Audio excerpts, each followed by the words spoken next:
कलम हो तो स्याही न रहे। अस्सलाम वालेकुम dear students, welcome to our YouTube channel Adab का। मैं आपका बायोलॉजी टीचर शाहजहान अकबर। आज जो है हम 10th क्लास की बायोलॉजी का चैप्टर नंबर 1 स्टार्ट करेंगे। इसका पहला लेक्चर आपके पास चैप्टर नेम है गैसियस एक्सचेंज। उसके इंट्रोडक्शन के हवाले से आज हम पढ़ेंगे। तवज्जो कीजिएगा कि गैसियस एक्सचेंज चैप्टर का नाम है, तो इसके हवाले से गौर कीजिएगा। जो है पेपर पॉइंट ऑफ व्यू के हवाले से हम बात करेंगे। तो इस चैप्टर के अंदर से शॉर्ट क्वेश्चन आते हैं और उसके अलावा एमसीक्यूज हैं। लॉन्ग क्वेश्चन का जो है अभी तक ये पैटर्न में शुमार नहीं हुआ, तो मोस्टली जो है इसमें शॉर्ट क्वेश्चन ही शुमार किए जाते हैं पेपर के अंदर। तो तवज्जो कीजिएगा, इंट्रोडक्शन के अंदर 2-4 मेजर जो डेफिनेशंस हैं, आज हम उन डेफिनेशंस की बात करेंगे। सबसे पहले हमारे पास है सेलुलर रेस्पिरेशन। तवज्जो कीजिएगा कि सेलुलर रेस्पिरेशन क्या है। That is a combination of two word. First one is a cellular and the other word is a respiration. The word cellular refers to the process occurs in a cell, refers to the process occurs in the cell। कि cellular जो लफ्ज है ये किसको refer कर रहा है कि ऐसे प्रोसेस को जो सेल के अंदर हो रहा है। और जबकि रेस्पिरेशन क्या है, respiration is a biochemical process.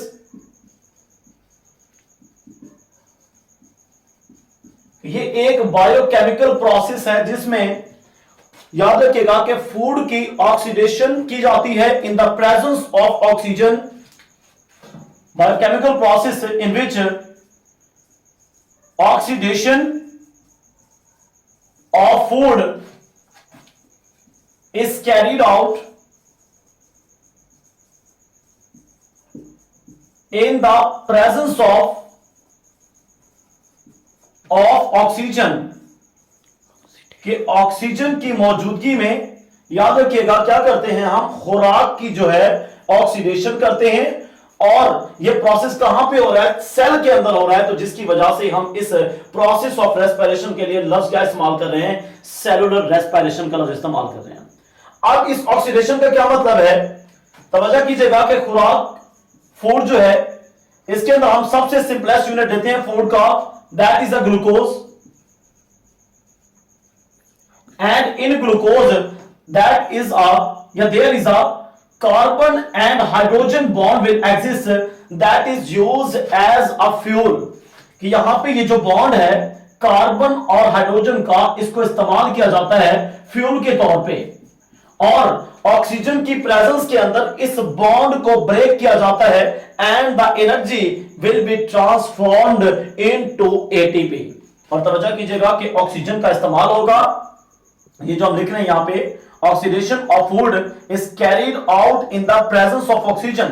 तो ये जो ऑक्सीजन है O2 that is utilized to break the bond present between a carbon and hydrogen। ये जो कार्बन और हाइड्रोजन का बॉन्ड है इसको तोड़ा जाता है और इसको ब्रेक करने के बाद यहां पे एनर्जी होती है, एनर्जी प्रोड्यूस होती है and that energy will be transformed into ATP.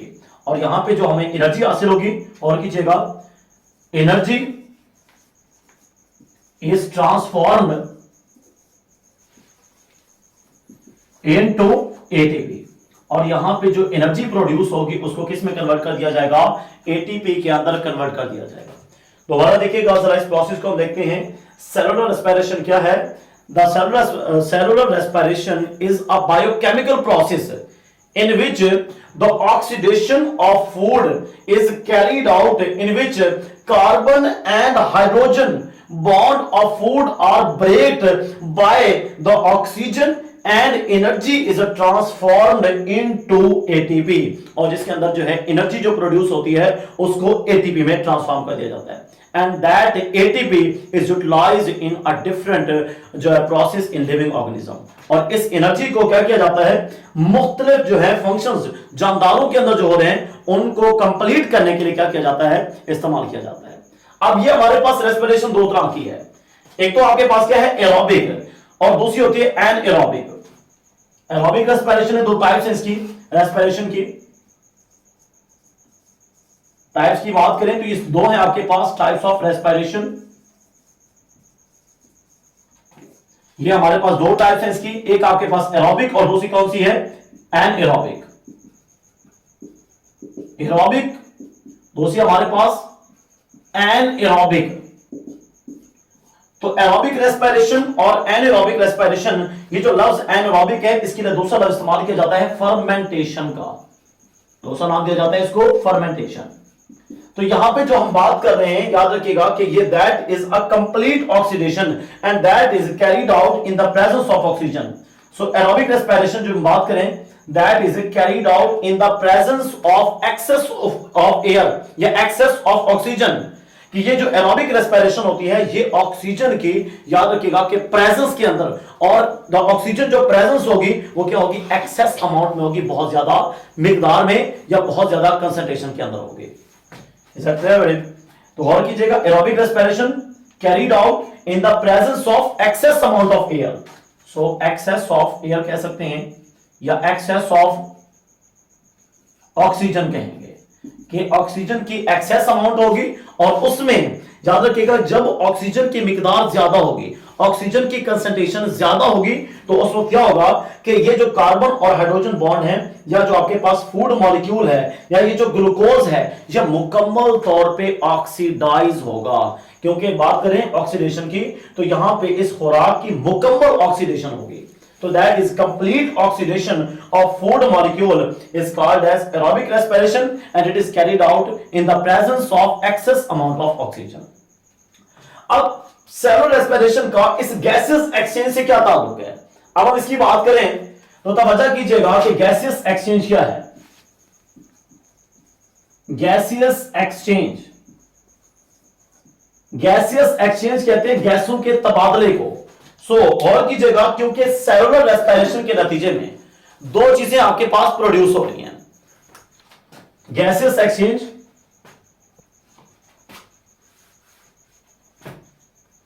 और कीजिएगा गैसियस एक्सचेंज।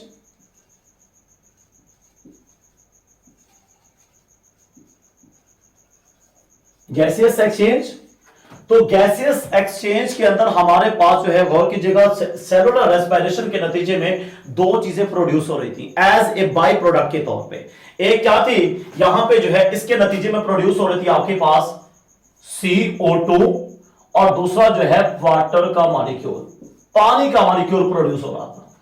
अब तवज्जो कीजिएगा और जबकि रिक्वायरमेंट जो है, अगर हम इसकी रिक्वायरमेंट की बात करें तो इसकी जो रिक्वायरमेंट है, रिक्वायरमेंट हमारे पास क्या है ऑक्सीजन है। अब ये गैसेस इस प्रोसेस के अंदर चाहिए और ये प्रोसेस भी बहुत जरूरी है, बहुत इंपॉर्टेंट है। क्यों? क्योंकि ये हमें एनर्जी प्रोवाइड कर रहा है, हमारा सर्वाइवल है इसके ऊपर, हमारी जिंदगी इसके ऊपर डिपेंड कर रही है। अगर हम इसकी इंपॉर्टेंस की बात करें, मैं मिसाल लेता हूं कि अगर एक मिनट के लिए हमारी सांस को रोक लिया जाए या हमारा जो है गला दबा दिया जाए, मीन वी डू नॉट जो है हमें फॉर एग्जाम्पल कि हमारी बॉडी को या हमें ऑक्सीजन प्रोवाइड ना की जाए या एयर को हम इनहेल ना कर सके, ऑक्सीजन हमारी बॉडी को जो है सप्लाई ना की जा सके, वी विल डाई, हम मर भी सकते हैं जो है या मर जाएंगे।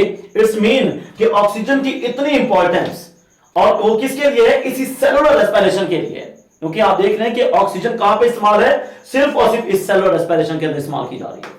और अगर ऑक्सीजन ना मिले और ये सेलुलर रेस्पिरेशन का प्रोसेस नहीं होगा, और अगर सेलुलर रेस्पिरेशन का प्रोसेस ना हो तो हमारी मौत वाकई हो सकती है। इट्स मीन कि ऑक्सीजन को प्रोवाइड करना है, जबकि इसके नतीजे में जो कार्बन डाइऑक्साइड प्रोड्यूस हो रही है that is a waste material.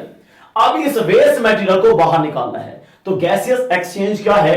Taking in of oxygen, taking in of oxygen, कि इस ऑक्सीजन को बॉडी के अंदर लेना ताकि हम अपने इंपॉर्टेंट फंक्शन को जारी रख सकें। और उसके अलावा जो दूसरा क्या उसका वेस्ट प्रोडक्ट है, and giving out of carbon dioxide, और जो है कार्बन डाइऑक्साइड को बाहर खारिज करना, that process is called as a gaseous exchange. That process is called as gaseous exchange. इस प्रोसेस को हम क्या नाम देते हैं? गैसियस एक्सचेंज का नाम देते हैं, गैसों का तबादला। और ये गैसों का तबादला कहां पे हो रहा है? ये हमारे एक अहम ऑर्गन, अगर ह्यूमन बींग्स की बात करें, that will happens in our lungs. और ये जो है फेफड़ों के अंदर, लंग्स के अंदर जो है होता है ये गैसियस एक्सचेंज। उसके बाद इसी से मुताल्लिका एक और टर्म इस्तेमाल की जाती है, दैट इज अ ब्रीदिंग। एक और टर्म है breathing.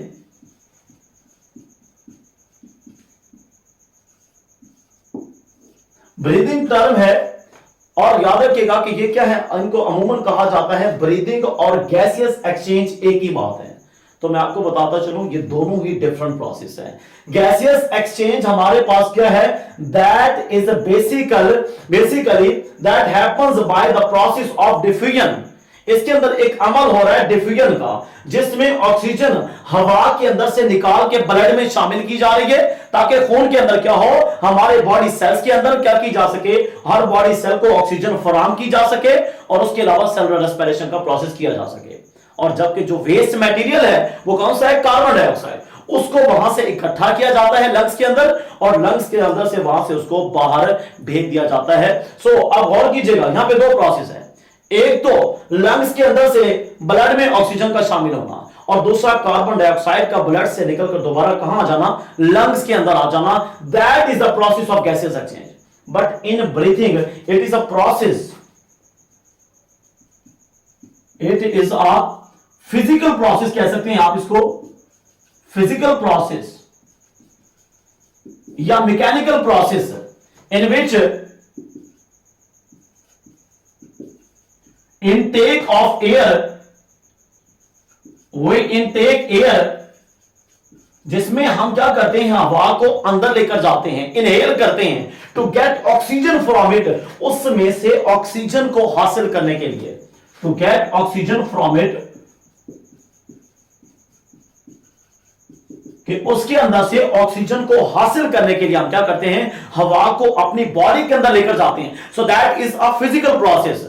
There is no chemical change, no chemical process can be occurring, no chemical reaction happens like a cellular respiration, क्योंकि इसको हमने कहा था that is a biochemical process। इसमें there is a chemical change will occur। यहां पे chemical change हो रही है, क्यों? क्योंकि ग्लूकोज को कन्वर्ट किया जा रहा है कार्बन डाइऑक्साइड और वाटर के अंदर, और ऑक्सीजन को इसमें इस्तेमाल किया जा रहा है, ऑक्सीडेशन हो रहा है। तो जब कि हमारे पास क्या है? एक फिजिकल प्रोसेस है, in which we intake air to get oxygen from it, सिर्फ हवा को जिस्म के अंदर ले जाना, उसमें से ऑक्सीजन निकालने के लिए, and get out and exhale out air, और हवा को बाहर खारिज कर देना, एक्सेल कर देना, बाहर निकाल देना।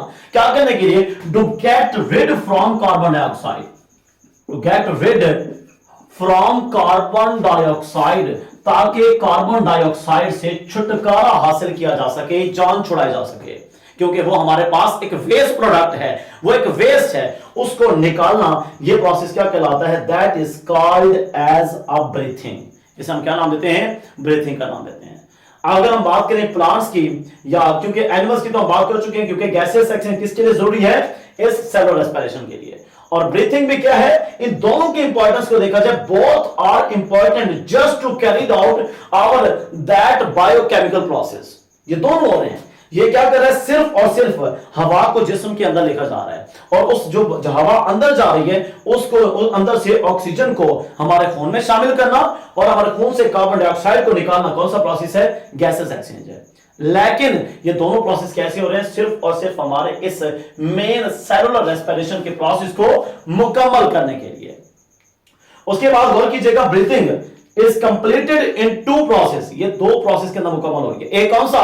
एक जो है बाहर से हम अपने एनवायरनमेंट से हवा को अपनी बॉडी के अंदर लेके जा रहे हैं, that is a process of inhalation, that is a process of inspiration, कि जिसमें हम क्या करते हैं? हवा को क्या करते हैं? इनटेक करते हैं और अपनी बॉडी के अंदर ले जाते हैं। और दूसरा आपके पास कौन सा प्रोसेस है? हवा को बाहर निकालना, मीन एक्सेलेशन, एक्सेलिंग, एक्सपायरेशन। तो ये दो आपके पास क्या है? प्रोसेस हैं, जो इस एक प्रोसेस को मुकम्मल करने के लिए क्या किए जाते हैं? हेल्पफुल हैं। सो आज का हमारा लेक्चर क्या था? इनका इंट्रोडक्शन और इंशाल्लाह कि ये जो आपके पास क्या है गैसेस एक्सचेंज एनिमल्स के अंदर हमने बात की, और कल इंशाल्लाह नेक्स्ट टॉपिक के अंदर हम बात करेंगे the gases exchange, how it happens in a plants, कि ये प्रोसेस प्लांट्स में कैसा होता है। तो आज के लिए इजाजत, अल्लाह हाफिज।